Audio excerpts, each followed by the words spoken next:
Kalau waktu itu pas saya wawancara memang Angger Dimas itu rasanya campur aduk, marah, dan dia tuh memang dari awal udah menduga bang, menduga kalau ini tuh nggak cuma kelalaian atau misalnya kecelakaan. Dante ini dia sempat trauma. Saat latihan renang, karena waktu itu memang dan ini dari pihak sekolah dia menceritakan bahwa si Dante pernah trauma, kalau nggak salah tuh ada kejadian kurang mengenakan tuh di hotel. Bahkan tuh beberapa kali saat wawancara awak media ke Tamara, memang Tamara belum puas gitu. Tapi kalau Angger Dimas sih dia lebih mengikuti proses hukum yang berlaku gitu. Apalagi ya ini bukan hubungan suami istri gitu. Jangan sampai dengan hubungan toksik ini membuat mengorbankan gitu. Ya. Menurut ini sih pesan moral yang penting gitu. Misal kalian mungkin punya pacar atau menjalin hubungan yang toksik, ayolah gitu. Sudah akhirin aja gitu.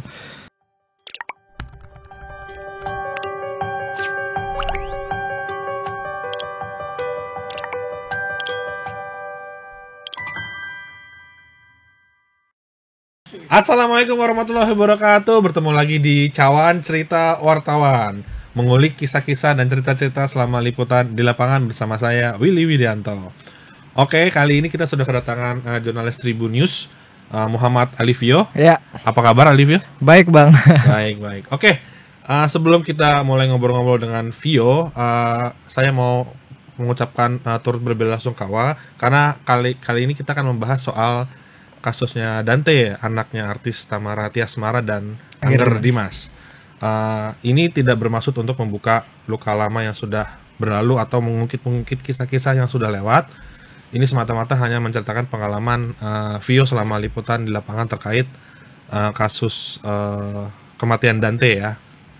Oke, Vio, kalau boleh tahu ini awalnya gimana Vio kasus Dante ini? Kalau nggak salah itu kan terjadi sekitar Januari 2024 ya. Waktu itu kita pernah juga podcast sama Angger Dimas ya. Awal-awal kasus itu mencuat. Nah ini ceritanya gimana Vi awal-awalnya? Ya jadi ceritanya itu memang kejadiannya itu pada saat itu kan kita waktu itu dikasih taunya sama Angger Dimas ya, sama Angger Dimas langsung. Ya. Kita wawancara juga kan, sempat eksklusif juga waktu itu. Jadi pada saat itu memang Angger Dimasnya ini juga nggak ada di lokasi kejadian kolam renang, dan dia tuh baru dikasih tahu tuh pas sudah nyampe rumah sakit kedua. Jadi tuh almarhum Dante ini sempet ke rumah sakit pertama itu di Pondok Kopi. Kejadian di Duren Sawit waktu itu. Kejadiannya dia di Pondok Kelapa, salah satu kolam renang di Pondok Kelapa, di bawah situ. Akhirnya pindah tuh ke rumah sakit satunya gitu. Jadi pada saat di lokasi memang Angger Dimas tuh nggak ada gitu. Awal-awalnya bang. Itu berarti Angger Dimas sudah mengetahui bahwa waktu itu si Dante udah udah tewas tenggelam ya? Iya, ada yang ngomong salah satu perwakilan dari temannya Tamara gitu. Dari rekan Tamara. Menceritakan ke Angger Dimas. Bagaimana waktu itu respon Angger Dimas ketika mengetahui si Dante ini tewas tenggelam di kolam renang? Kalau waktu itu pas saya wawancara memang Angger Dimas itu rasanya campur aduk, marah, dan dia tuh memang dari awal udah menduga bang, menduga kalau ini tuh nggak cuma kelalaian atau misalnya kecelakaan, tapi dia memang dari awal tuh udah menduga. Karena hari kedua, hari ketiga tuh waktu itu saya sempat eksklusif juga kan interview sama dia. Dia tuh langsung cerita sampai nangis segala macam gitu. Karena dia emang dari awal tuh udah menduga bahwa anaknya itu dibunuh. Cuma memang waktu itu kan belum ditetapkan tersangka juga masih ini gitu bang. Nah waktu itu kan sempat berseliweran tuh Vio setelah Dante ditemukan tewas tenggelam, bahkan ada rekaman CCTV kan, ada seorang pria di kolam renang sengaja menenggelamkan Dante beberapa kali kan. Nah ini sebenarnya hubungan antara si pria dengan si Tamara ini waktu itu apa? Udah pacar, jadi memang Angger Dimas itu memang sudah tahu ya kalau misalnya pacar ya. Cuma ini agak-agak ini juga ya, kalau kilas balik juga saya juga sebagai wartawan yang wawancaran juga agak sedih sih sebenarnya gitu, apalagi sebagai seorang ayah dan pria yang membesarkan gimana gitu. Memang waktu Angger Dimas memang sudah menduga ada yang membunuh, cuma nggak main hakimin gitu, nggak salahin, dan emang udah tahu statusnya kalau yang nemenin Dante berenang itu adalah pacarnya Tamara, si Yuda Arpandi ya. Waktu itu berarti si si Angger Dimas dan Tamara ini memang sudah berpisah ya waktu itu posisinya. Betul. Jadi kan kejadian itu 2024 ya, awal Januari. Dia tuh udah berpisah lumayan lama lah. Saya lupa ya, sekitar beberapa tahun, karena si Tamara ini ngejalin hubungan sama Yuda ini tuh tahun 2022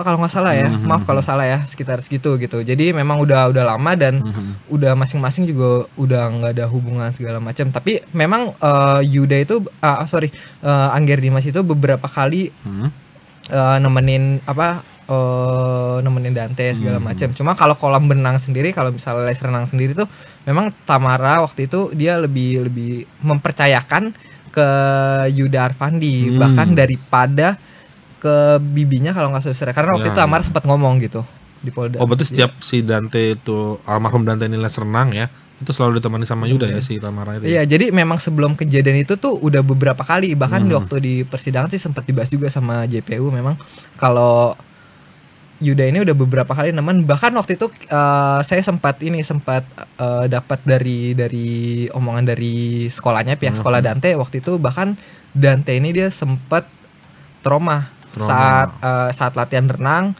karena waktu itu memang dan ini dari pihak sekolah dia menceritakan bahwa si Dante pernah trauma, kalau nggak salah tuh ada kejadian kurang mengenakan tuh di hotel. Bahkan tuh beberapa kali saat latihan renang sekolah itu si Dante itu absen gitu, saking traumanya dari pihak sekolah Dante waktu itu ngomong ke media. Oh, waktu itu traumanya gara-gara dia sempat ada insiden sebelumnya. Jadi sebelum kejadian meninggal di Januari ini memang sebelumnya sempat ada insiden. Sama-sama di kolam renang itu juga ya? Enggak, kalau kolam renangnya beda. Jadi kalau misalnya les kolam renang tuh nggak cuma di situ gitu. Tapi kalau misalnya kejadian itu dan situ itu di awal masih. Tapi sebelumnya memang bukan di kolam renang itu gitu. Oke. Nah, setelah kejadian itu kan selain munculnya CCTV, terus kita sempat wawancara Angger Dimas, sempat muncul isu-isu yang bermunculan itu terkait isu perselingkuhan lah, terkait isu asuransi lah dan segala macam. Apakah memang di lapangan waktu itu sempat terdengar isu-isu tersebut gitu? Kalau isu-isu sih ya banyak sih, maksudnya dengar-dengar ya. Tapi ini berdasarkan fakta di persidangan ya Bang ya. Maksudnya kalau di persidangan sih memang kalau isu perselingkuhan tuh memang JPU dan beberapa saksi waktu itu sempat ngomong kalau Yuda itu memang ada rasa cemburu gitu. Jadi dia sempat, kalau nggak salah ya, saksi dari pihak Tamara pernah ngomong tuh si Yuda itu sempat ngecek HP-nya Tamara, akhirnya dia marah gitu dan melukai Tamara gitu, main kekerasan fisik lah gitu. Jadi memang isu gitu. Dan juga beberapa temennya juga memang udah bilang kalau hubungan si Tamara sama Yuda ini agak toksik gitu. Agak toksik dan nggak ada restu keluarga ya waktu itu kabarnya ya. Ya, waktu itu si Jeko yang ngomong kalau itu ada motif kalau Yuda itu melampiaskan rasa kekesalannya karena nggak direstuin sama nyokapnya Tamara. Tapi Yuda sih mengklaimnya si ibunya Tamara baik-baik aja sama dia gitu. Yuda ngeklaimnya. Nah, waktu itu kan persidangan ya, kita ngomongin ke soal persidangan nih sekarang nih. Waktu itu kan sempat ricuh ya waktu itu ya, betul, di awal. Antara keluarganya Yuda dengan Tamara kalau nggak salah ya, Tamara ya.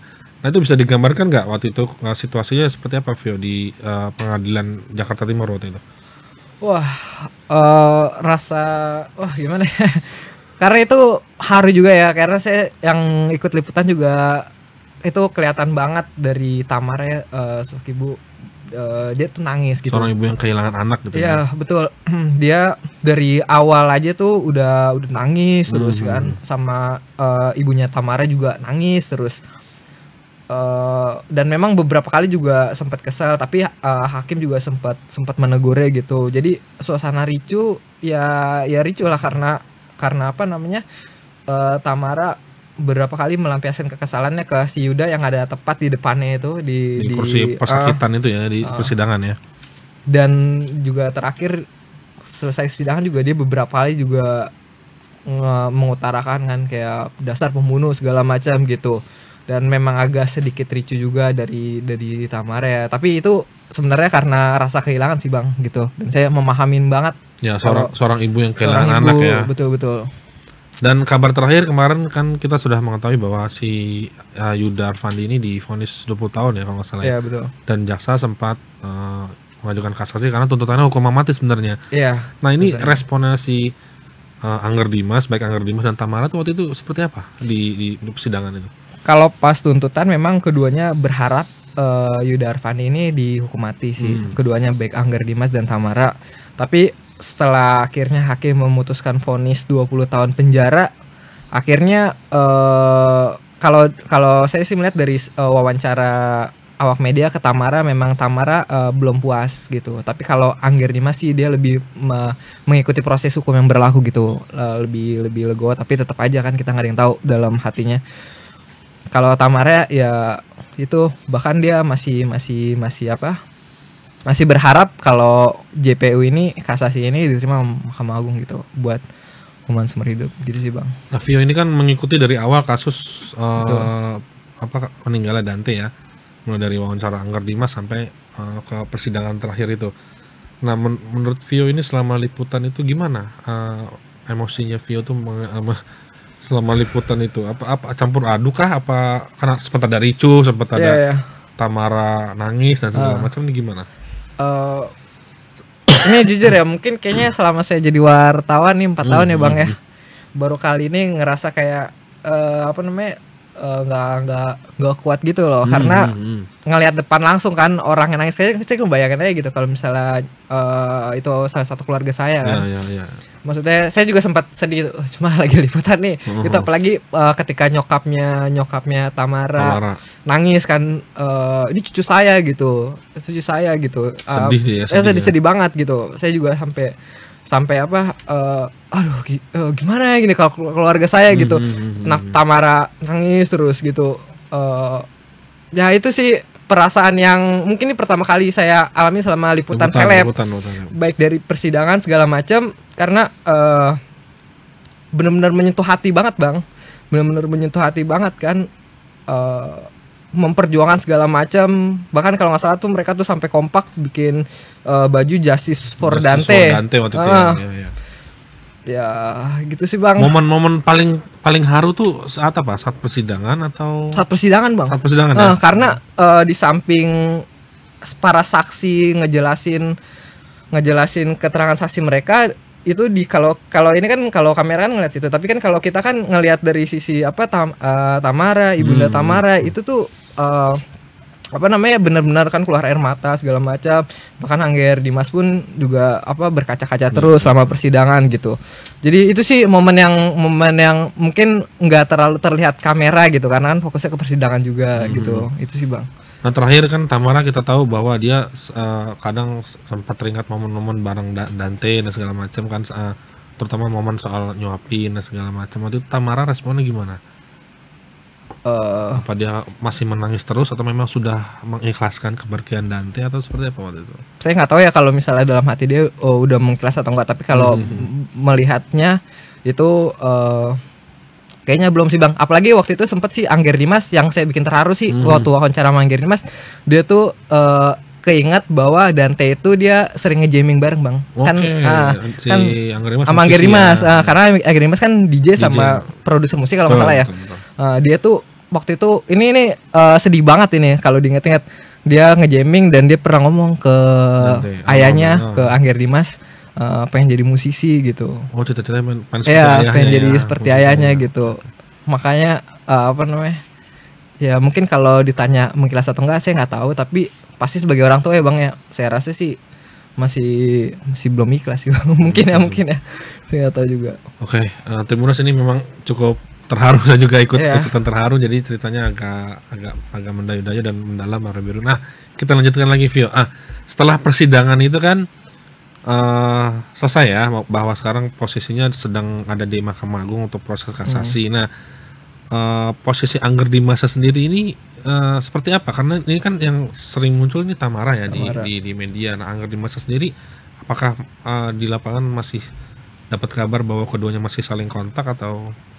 Oh, kalau terakhir sih waktu itu memang Tamara sama Angger Dimas sih memang mereka saling komunikasi ya, walaupun sudah tidak menjadi suami istri, tapi mereka juga udah sepakat bahwa ini kan demi kebaikan mendiang anaknya, ya memang masih mengikuti proses hukum berlaku sih. Tapi kalau Angger Dimas ini sih belum ini lagi ke media gitu. Baru Tamara kan kemarin tuh sempat ke makam Dante ya, 1 tahun meninggalnya almarhum. Gitu sih Bang. Waktu itu suasananya gimana? Bisa digambarkan nggak di pemakaman itu si Tamara seperti apa? Apakah terus menangis atau dan videonya yang liputan itu ikut terharu juga atau? Kalau Tamara sendiri dia masih ini Bang, masih ngotot sih pengen dihukum mati dari Pandi ya. Kalau misalnya dari raut muka ya, kesedihan sih masih ada sih Bang, masih jelas banget gitu. Karena ya itu dia pengen ya mungkin ya nyawa dibalas nyawa ya mungkin ya gitu. Itu sih Bang, jadi masih berat lah gitu, apalagi kan vonis ya mungkin menurut dia itu 20 tahun tuh masih kurang lah dari harapan gitu. Harus sesuai dengan tuntutan jaksa ya, hukuman mati. Karena tuntutan jaksa juga seumur hidup Bang, seumur hidup. Ya, oke. Dan ada kabar terbaru terkait proses kasasi yang Vio dapat dari lapangan, apakah sudah ada putusan dan seperti apa respon Tamara?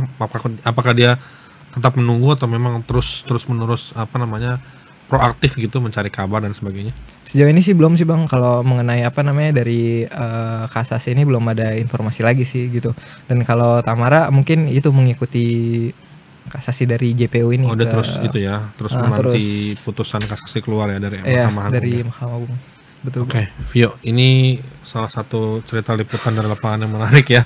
Cukup menguras emosi dan parah banget. Ya, cukup menguras emosi dan Tribuners, saya juga tidak bisa berkata apa-apa nih, masih speechless.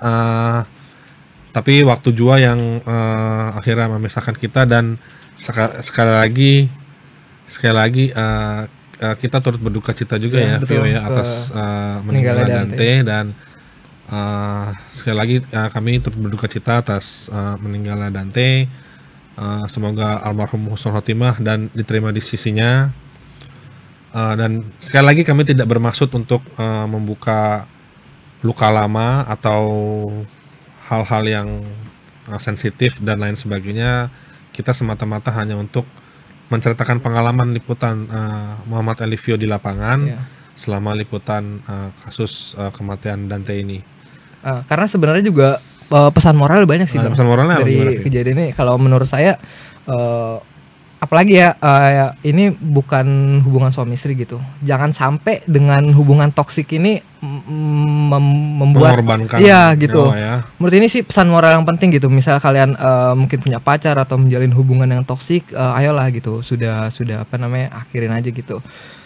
Daripada kita ya kayak kejadian ini juga kan gitu. Satu udah dalam kekerasan juga hubungannya gitu, dan akhirnya ada yang harus dikorbankan gitu. Itu sih pesan moralnya juga sih Bang. Oke, good banget Vio. Oke, sampai berjumpa lagi di acara Cawan Cerita Wartawan C bersama saya Willy Widianto. Wassalamualaikum warahmatullahi wabarakatuh. Download Tribun X sekarang, menghadirkan lokal menjadi Indonesia.